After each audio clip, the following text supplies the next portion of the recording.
Hey, so I want to come on and give some food for thought. My question to you is, what are you eating and what are you feeding yourself? I know those questions seem to be the same thing but interchangeable. However, I want you to really think about that. What are you eating and what is it that you're feeding?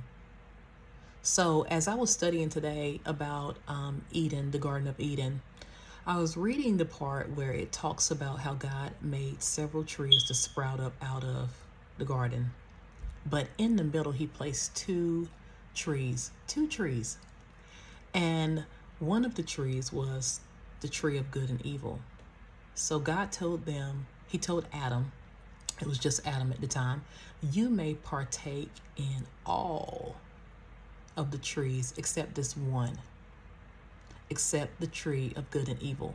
So Adam, of course, he knew this. God had already told him.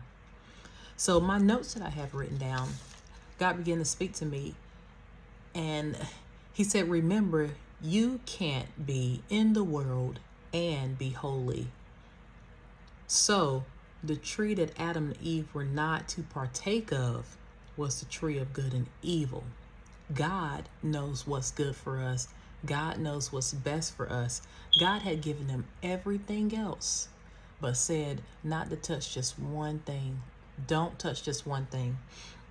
So this is the thing, what the world deems as good, the opinions of the world that they give you and say are good are not good, because we get our goodness, our righteousness from God.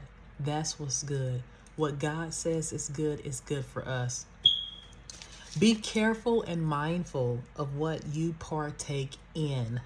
Ask God for discernment and pray for the Holy Spirit to lead and guide you into all truth. So the message today is that you're in the world, of course, but not of it. You're also feeding yourself something. You're either feeding yourself food from the world or you're feeding yourself food from the Spirit.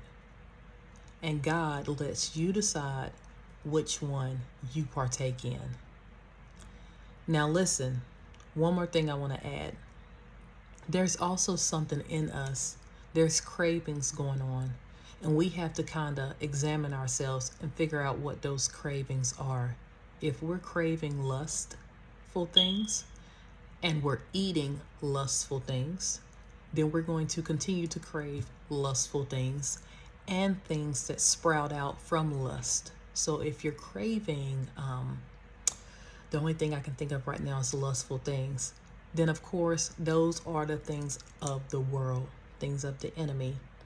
And it's just going to keep on growing if you don't take care of it. So what you need to do is cut that off. How do you cut that off? Read your word. Get into your word. Examine yourself. Allow God to clean you up and give you a pure heart.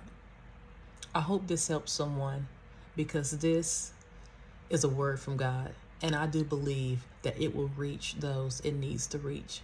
Stay blessed and stay brilliant.